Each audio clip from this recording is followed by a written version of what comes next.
ദക്ഷിണ ലേണിംഗ്സ്. ദക്ഷിണ ലേണിംഗ്സിന്റെ prelims hacker ക്യാപ്സ്യൂളിന്റെ മറ്റൊരു സെഷനിലേക്ക് ഏവർക്കും സ്വാഗതം.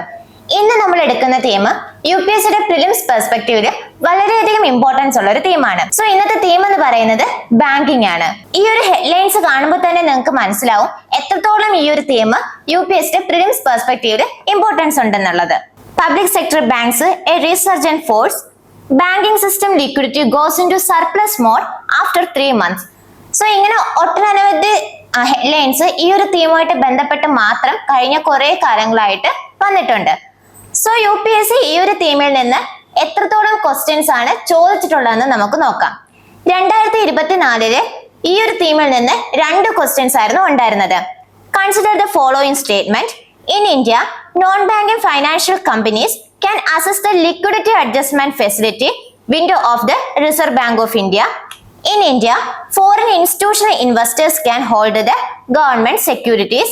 In India, stock exchanges can offer separate trading platforms for debt. അതേപോലെ തന്നെ with reference to the rule or rules imposed by the Reserve Bank of India while treating foreign banks, consider the following statement. There is no minimum capital requirements for wholly owned banking subsidiaries in India.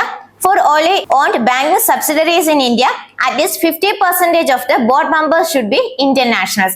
So ഒരു തീമിൽ നിന്ന് തന്നെ multiple times questions ഒരേ വർഷം തന്നെ ചോദിച്ചതായിട്ട് നമുക്ക് മനസ്സിലാക്കാൻ പറ്റും. So 2022 with reference to the bank board bureau which of the following statements are correct എന്ന് ചോദിച്ചിട്ടുണ്ടായിരുന്നു. അതെനിക്ക് 2023 consider the following statement. The self-help group program was originally initiated by State Bank of India by providing microcredit to the financially deprived in an SHG. All members of a group take responsibility for a loan that an individual member takes. The regional rural bank and scheduled commercial bank support SHG.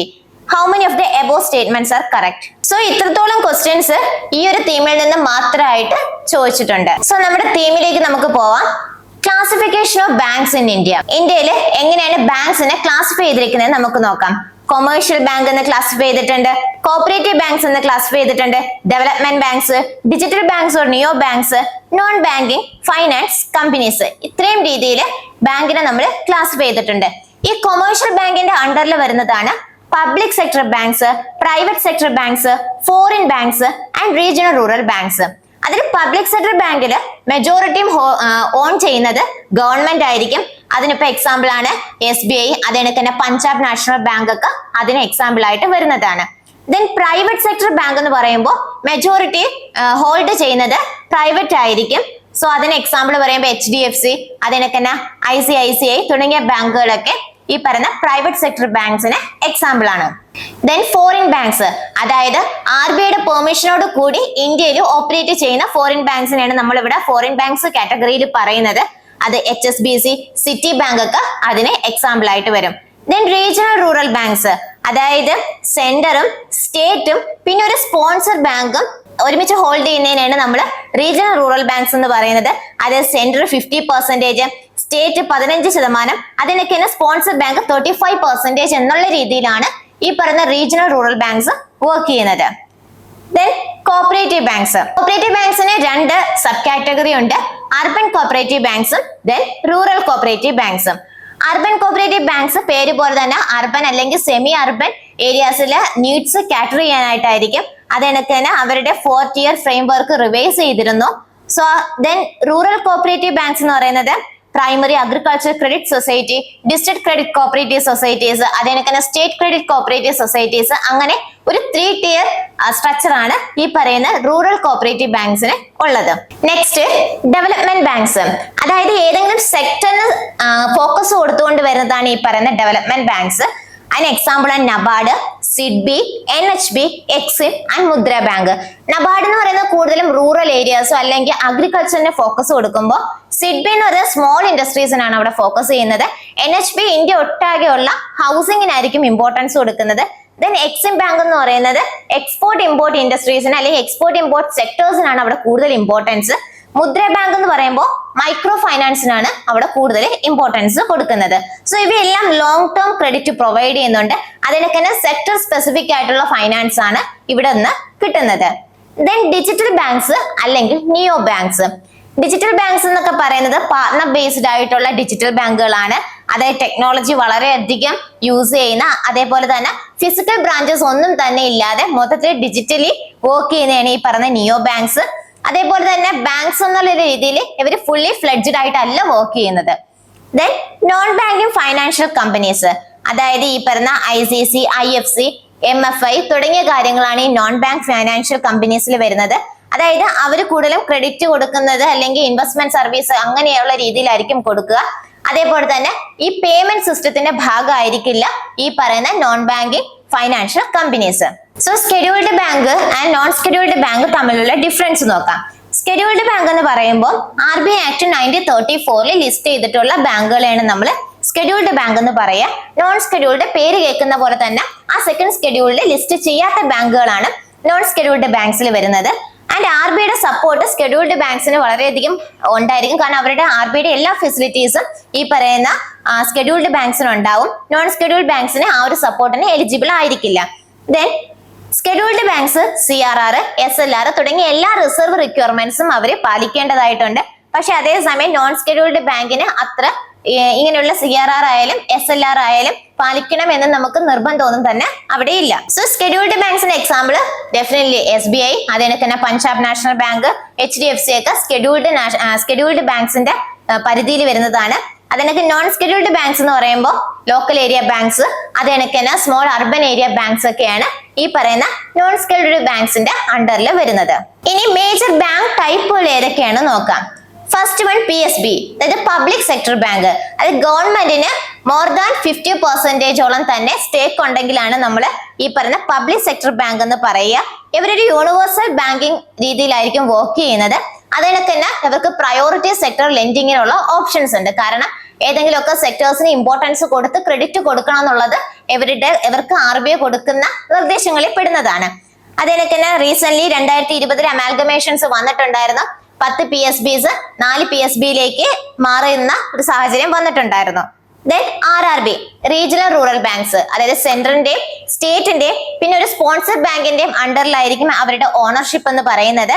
So അവർ കൂടുതലും rural അല്ലെങ്കിൽ agriculture lending, അതേണക്ക് തന്നെ deposit mobilisation, അതേപോലെ തന്നെ താഴെത്തട്ടിലുള്ള ആൾക്കാർക്ക് credit എത്തിക്കുക എന്നുള്ള ഉദ്ദേശത്തോടെയാണ് ഈ പറയുന്ന റീജിയണൽ റൂറൽ ബാങ്ക്സ് വർക്ക് ചെയ്യുന്നത്.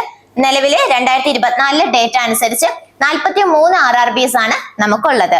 ദെൻ കോപ്പറേറ്റീവ് ബാങ്ക്സ്, അതായത് കോപ്പറേറ്റീവ് സൊസൈറ്റിയുടെ മോഡലിൽ വർക്ക് ചെയ്യുന്നതാണ്. അതായത് നോൺ പ്രോഫിറ്റ് ബേസിസിൽ വർക്ക് ചെയ്യുന്നതാണ് ഈ പറയുന്ന കോപ്പറേറ്റീവ് ബാങ്ക്സ്. അവർ കൂടുതലും agriculture, rural, urban, small business lending എന്നുള്ള രീതിയിലാണ് ഫോക്കസ് ചെയ്യുന്നത്. സോ ഇത് റെഗുലേറ്റ് ചെയ്യുന്നത് അണ്ടർ RBIയുടെ പോസ്റ്റ് 2020 അമെൻമെന്റ് പ്രകാരമാണ് ഇത് റെഗുലേറ്റ് ചെയ്യപ്പെടുന്നത്. സോ റീസെന്റ് ആയിട്ട് വന്ന കുറച്ച് ബാങ്കുകളുണ്ട്, അവയുടെ കാര്യം കൂടെ നമുക്ക് നോക്കാം. First one development banks. Development banks അതിനെ ഓണർഷിപ്പ് ചെയ്യുന്നത് ഗവൺമെന്റ് ഇൻസ്റ്റിറ്റ്യൂഷൻസ് ആണ്. അതിനൊക്കെ തന്നെ അവരുടെ മേജർ ഒബ്ജക്റ്റീവ് എന്ന് പറയുന്നത് ലോങ് ടേം ഫൈനാൻസും അതിനൊക്കെ തന്നെ സെക്ടർ സ്പെസിഫിക് ആയിട്ടുള്ള സപ്പോർട്ട്. ഓരോ സെക്ടേഴ്സ്, അഗ്രികൾച്ചർ സെക്ടർ അല്ലെങ്കിൽ ഇൻഡസ്ട്രി സെക്ടർ, അങ്ങനെ ഓരോ സെക്ടർ സ്പെസിഫിക് ആയിട്ടുള്ള സപ്പോർട്ട് കൊടുക്കുക. പിന്നെ അതിന്റെ ഫുൾ ഓണർഷിപ്പ് എന്ന് പറയുന്നത് നബാർഡിനും അതിനൊക്കെ തന്നെ NHBക്കും ആയിരിക്കും. ഇവ രണ്ടും ഗവൺമെന്റ് ഓഫ് ഇന്ത്യയുടെ കൺട്രോളിൽ വരുന്നതാണ്. സോ നിയോ ബാങ്ക്സ്, അതായത് വളരെയധികം ടെക്നോളജിക്കലി ഡ്രിവൺ ആയിട്ടുള്ള അല്ലെങ്കിൽ പാർട്ണർ ബാങ്ക്സിന്റെ ഹെൽപ്പോട് കൂടി വർക്ക് ചെയ്യുന്നതാണ് ഈ പറയുന്ന നിയോ ബാങ്ക്സ്. കൂടുതലും ഡിജിറ്റൽ സർവീസുകളായിരിക്കും ഇവർ കൊടുക്കുക. സോ അതിനുള്ള എക്സാമ്പിൾസ് ആണ് ഈ പറയുന്ന ജൂപ്പിറ്റർ, നിയോ, ഫാംപേ തുടങ്ങിയ കാര്യങ്ങളൊക്കെ ഈ പറയുന്ന നിയോ ബാങ്ക്സിനുള്ള എക്സാമ്പിൾസ് ആണ്. ദെൻ NBFCs എന്ന് പറയുന്നത് കൂടുതലും പ്രൈവറ്റ് കമ്പനീസ് ആയിരിക്കും. അതേനൊക്കെ തന്നെ അവരുടെ മേജർ ഒബ്ജക്റ്റീവ് എന്ന് പറയുന്നത് ലോൺസ്, ലീസിങ്, ഇൻവെസ്റ്റ്മെന്റ്, അതേനൊക്കെ തന്നെ ഇവർ ഡിമാൻഡ് ഡെപ്പോസിറ്റ് ഇവരുടെ പരിധിയിൽ പെടുന്നതല്ല. സോ അതിന് എക്സാമ്പിൾസ് ആണ് ICC, CIC, MFI തുടങ്ങിയ കാര്യങ്ങളൊക്കെ ഈ പറയുന്ന NBFCക്ക് എക്സാമ്പിൾസ് ആണ്. ഈ ഡെവലപ്മെന്റ് ബാങ്ക്സിന്റെ ഒരു സ്നാപ്ഷോട്ട് നമുക്ക് നോക്കാം. ഫസ്റ്റ് വൺ നബാർഡ് 1982 അത് ഫോം ചെയ്യുന്നത്. ശിവരാമൻ കമ്മിറ്റിയുടെ റെക്കമെൻഡേഷൻസ് പ്രകാരമായിരുന്നു. സോ അതിന്റെ പേർപ്പസ് എന്ന് പറയുന്നത് റൂറൽ ആൻഡ് അഗ്രികൾച്ചർ ഫൈനാൻസ് ആണ്. സോ 100% ഗവൺമെന്റ് ഓഫ് ഇന്ത്യയുടെ ഓണർഷിപ്പിലാണ്. അതിന്റെ ഹെഡ് ക്വാർട്ടേഴ്സ് ലൊക്കേറ്റ് ചെയ്യുന്നത് മുംബൈയിലാണ്. ദെൻ സിഡ്ബി 1990 ഫോം ചെയ്യുന്നത്. MSME ഡെവലപ്മെന്റിന് വേണ്ടിയിട്ട്, മൈക്രോ സ്മോൾ മീഡിയം എന്റർപ്രൈസിന്റെ ഡെവലപ്മെന്റിന് വേണ്ടിയിട്ടാണ് ഈ പറയുന്ന സിഡ്ബി വരുന്നത്. ഗവൺമെന്റ് ഓഫ് ഇന്ത്യയും അതിനൊക്കെ തന്നെ പ്ലസ് ഇൻസ്റ്റിറ്റ്യൂഷൻസോ എന്നുള്ള രീതിയിലാണ് ഓണർഷിപ്പ്. അതിന്റെ ഹെഡ് ക്വാർട്ടേഴ്സ് ലൊക്കേറ്റ് ചെയ്യുന്നത് ലക്നൌവിലാണ്. ദെൻ എക്സിം ബാങ്ക് 1982 ഫോം ചെയ്യുന്നത്. എക്സ്പോർട്ട് ഇമ്പോർട്ട് സപ്പോർട്ടിന് വേണ്ടിയിട്ടായിരുന്നു ഈ പറയുന്ന എക്സിം ബാങ്ക് വരുന്നത്. സെൻട്രൽ ഗവൺമെന്റ് ഓണർഷിപ്പ് ആണുള്ളത്. അതിന്റെ ഹെഡ് ക്വാർട്ടേഴ്സ് ലൊക്കേറ്റ് ചെയ്യുന്നത് മുംബൈയിലാണ്. Then NHB national housing board 1988 form ചെയ്യുന്നത്. ഹൗസിംഗ് ഫിനാൻസ്, ഇന്ത്യ ഒട്ടാകെയുള്ള ഹൗസിംഗ് ഫിനാൻസ് നോക്കുക എന്നുള്ളതാണ് NHBയുടെ main objective. So 100% government of ഇന്ത്യയുടെ ഓണർഷിപ്പ് ആണുള്ളത്. ആൻഡ് ഹെഡ് ക്വാർട്ടേഴ്സ് ഡൽഹിയാണ്. ദെൻ മുദ്ര ബാങ്ക് 2015 ഫോം ചെയ്യുന്നത്. മൈക്രോ ഫൈനാൻസ് രീതിയിലേക്കായിരുന്നു ഈ ഒരു മുദ്ര ബാങ്കിന്റെ വരവെന്ന് പറയുന്നത്. സോ ഗവൺമെന്റ് ബാക്ക്ഡ് ഓണർഷിപ്പ് ആണ്. അതേപോലെ തന്നെ അതിന്റെ ഹെഡ് ക്വാർട്ടേഴ്സ് ലൊക്കേറ്റ് ചെയ്യുന്നത് മുംബൈയിലാണ്. ഇനി NBFCയും അതേണക്ക് തന്നെ ബാങ്ക്സും തമ്മിലുള്ള ഡിഫറൻസ് എന്താണെന്ന് നോക്കാം. ഡിമാൻഡ് ഡെപ്പോസിറ്റ്, NBFC ഒരിക്കലും ഡിമാൻഡ് ഡെപ്പോസിറ്റ് അക്സെപ്റ്റ് ചെയ്യുന്നില്ല. അതേസമയം ബാങ്ക്സ് ഡിമാൻഡ് ഡെപ്പോസിറ്റ് അക്സെപ്റ്റ് ചെയ്യുന്നുണ്ട്. NBFC പേയ്മെന്റ് സിസ്റ്റത്തിന്റെ ഭാഗമല്ല, പക്ഷെ അതേസമയം ബാങ്ക് എന്ന് പറയുന്നത് പേയ്മെന്റ് സിസ്റ്റത്തിന്റെ ഭാഗമാണ്. ദെൻ CRRഉം SLRഉം അത് NBFCക്ക് ചെയ്യണമെന്നുള്ളത് മാൻഡേറ്ററി അല്ല. പക്ഷെ ബാങ്കിന്റെ കേസിൽ ഈ പറഞ്ഞ CRR ആയാലും SLR ആയാലും മസ്റ്റ് ആയിട്ടും കീപ്പ് ചെയ്യണമെന്നുണ്ട്. ദെൻ ഈ പറയുന്ന NBFCക്ക് ചെക്ക് ഇഷ്യൂ ചെയ്യാനുള്ള അതോറിറ്റി ഇല്ല. അതേസമയം ബാങ്കിന് ചെക്ക് ഇഷ്യൂ ചെയ്യാനുള്ള അതോറിറ്റി ഉണ്ട്. ദെൻ ഈ പറയുന്ന NBFCയുടെ റെഗുലേറ്റർ എന്ന് പറയുന്നത് RBI, SEBI, IRDA അങ്ങനെ സെക്ടർ സ്പെസിഫിക് ആയിട്ട് മാറുന്നുണ്ട്. പക്ഷെ ബാങ്കിന്റെ റെഗുലേറ്റർ എല്ലായ്പ്പോഴും RBI തന്നെയാണ്. അതേപോലെ തന്നെ NBFCക്ക് ഡെപ്പോസിറ്റ് ഇൻഷുറൻസ് ഒന്നും അവൈലബിൾ അല്ല. അതേസമയം ബാങ്ക്സിന് DICGCയുടെ ഭാഗമായിട്ട് ഡെപ്പോസിറ്റ് ഇൻഷുറൻസ് ലഭിക്കുന്നുണ്ട്. ഫോറിൻ ഇൻവെസ്റ്റ്മെന്റ് NBFCയിൽ അപ് ടു 100% വരെ പറ്റും. പക്ഷെ അതേസമയം ബാങ്കിൽ 74% വരെ മാത്രമേ ഈ പറയുന്ന ഫോറിൻ ഇൻവെസ്റ്റ്മെന്റ് അലോ ചെയ്യുന്നുള്ളൂ. സോ ഈ ഒരു തീമിൽ നിന്ന് എങ്ങനെ നമുക്ക് UPSCയുടെ പ്രിലിംസ് പെർസ്പെക്റ്റീവിൽ ക്വസ്റ്റ്യൻസ് എക്സ്പെക്ട് ചെയ്യാമെന്ന് നോക്കാം. First banking plus financial inclusion എന്ന രീതിയിൽ ക്വസ്റ്റ്യൻസ് വരാം. കാരണം PM ജൻധൻ യോജന, അതേണക്കിന് ഡിജിറ്റൽ ബാങ്കിങ് യൂണിറ്റ്സ്, RBIയുടെ FI ഇൻഡെക്സ് തുടങ്ങിയവയൊക്കെ ഒരുപാട് തവണ ഹെഡ്ലൈൻസ് ആയിട്ട് വന്നിട്ടുണ്ടായിരുന്നു. സോ ഈ ഇൻക്ലൂഷൻ എന്ന വേർഡ് RBIക്ക് വളരെയധികം ഫേവറേറ്റ് ആയിട്ടുള്ള കാര്യമാണ്. സോ അങ്ങനെയാകുമ്പോൾ നമ്മൾ ബാങ്കിങ് ഔട്ട്റീച്ചും അതേണക്കിന് SHG, ബാങ്ക് ലിങ്കേജ് തുടങ്ങിയ കാര്യങ്ങളൊക്കെ നമ്മൾ നോക്കുക. Then banking plus monetary policy tools ചോദിക്കാൻ സാധ്യതയുള്ള മേഖലയാണ്. അങ്ങനെയാകുമ്പോൾ റിപ്പോ, അതേണക്ക് തന്നെ SDF, ലാഫ് വിൻഡോസ് തുടങ്ങിയ കാര്യങ്ങളും അത് ഇൻഫ്ലേഷനും കറൻസി വോളാറ്റിലിറ്റി ഒക്കെ ആയിട്ട് എങ്ങനെ ബന്ധപ്പെട്ടിരിക്കുന്നു എന്നൊക്കെ നോക്കുക. So banking plus digital and fintech ecosystem, അതായത് പലപ്പോഴും UPI, digital rupee, account aggregators തുടങ്ങിയ കാര്യങ്ങളൊക്കെ ഒരുപാട് തവണ റിപ്പീറ്റഡ് ആയിട്ട് ടേംസ് ഹെഡ്ലൈൻസിൽ വന്നിട്ടുണ്ടായിരുന്നു. ആ ഒരു സമയത്ത് ബാങ്കിന്റെ കോർ ഇൻഫ്രാസ്ട്രക്ചർ എന്താണ്, അതിനൊക്കെ തന്നെ ഫിൻടെക് ഇന്നോവേഷൻസ് എങ്ങനെയാണ് തുടങ്ങിയ കാര്യങ്ങളൊക്കെ നോക്കുക. Then banking plus NBFC and shadow banking regulation. So IL&FS crisis, NBFC regulations തുടങ്ങിയവയൊക്കെ എല്ലായ്പ്പോഴും UPSC ചോദിക്കുന്ന ഒരു തീമാണ്. അങ്ങനെ ആവുമ്പോൾ കൂടുതലും നിങ്ങൾ NBFCയുടെ സ്ട്രക്ചർ, അതേണക്ക് തന്നെ അതിന്റെ ക്രെഡിറ്റ് എക്കോസിസ്റ്റം എങ്ങനെയാണ്, അതിന്റെ ലിക്വിഡിറ്റി മാനേജ്മെന്റ് എങ്ങനെയാണെന്നുള്ളതൊക്കെ നോക്കി പോവുക. Then banking plus ESG and green finance. പലപ്പോഴും ഈ പറയുന്ന ഗ്രീൻ ബോൺസ്, അതേണക്ക് തന്നെ ഗ്രീൻ ഫൈനാൻസ് ഒക്കെ ബഡ്ജറ്റിൽ ഒരുപാട് തവണ റിപ്പീറ്റ് ചെയ്തു വന്ന തീമായിരുന്നു. സോ അങ്ങനെ ആവുമ്പോൾ ഗ്രീൻ ഇൻഫ്രാസ്ട്രക്ചർ ഫൈനാൻസ് എത്രത്തോളം ഇമ്പോർട്ടൻസ് ഉണ്ട് എന്ന് നിങ്ങൾക്ക് മനസ്സിലാവും. സോ ആ ഒരു രീതിയിൽ ESG linked loans, green finance തുടങ്ങിയ കാര്യങ്ങളൊക്കെ നോക്കുക. ആൻഡ് അത് സസ്റ്റൈനബിൾ ഡെവലപ്മെന്റ് ഗോൾസുമായിട്ട് കണക്ട് ചെയ്ത് പഠിക്കാനും ശ്രമിക്കുക. ഇന്ന് നമ്മൾ നോക്കിയത് ബാങ്കിങ്ങിന്റെ ഏറ്റവും ഇമ്പോർട്ടന്റ് ആയിട്ടുള്ള കുറച്ച് കാര്യങ്ങളാണ്. സോ ഈ ഒരു സെഷനിൽ നിന്ന് നിങ്ങൾക്ക് ബാങ്കിങ് എങ്ങനെയാണ്, മേജർ ആയിട്ടുള്ള ഇന്ത്യയുടെ ബാങ്ക്സ് ഏതൊക്കെയാണ്, അവയുടെ ക്യാരക്ടറിസ്റ്റിക്സ് എങ്ങനെയാണ്, ഡെവലപ്മെന്റ് ബാങ്ക്സ്, സെക്ടർ സ്പെസിഫിക് ബാങ്കുകൾ, അതിനൊക്കെ അവയുടെ ഫ്രെയിം വർക്ക് എങ്ങനെയാണെന്നുള്ളതൊക്കെയാണ് നമ്മൾ നോക്കിയത്. ഈ ഒരു സെഷന്റെ ഡീറ്റെയിൽ ആയിട്ടുള്ള ക്ലാസ് നിങ്ങൾക്ക് ദക്ഷിണ ലേണിംഗ്സിന്റെ യൂട്യൂബ് ചാനൽ അവൈലബിൾ ആണ്. തീം നമ്പർ 34 ബാങ്കിങ് എന്ന് പറയുന്നൊരു എൻറ്റയർ സെഷൻ തന്നെ ഉണ്ട്. സോ നിങ്ങൾക്ക് അത് പോയി കാണാവുന്നതാണ്. മറ്റൊരു സെഷനുമായിട്ട് നാളെ നമുക്ക് കണ്ടുമുട്ടാം.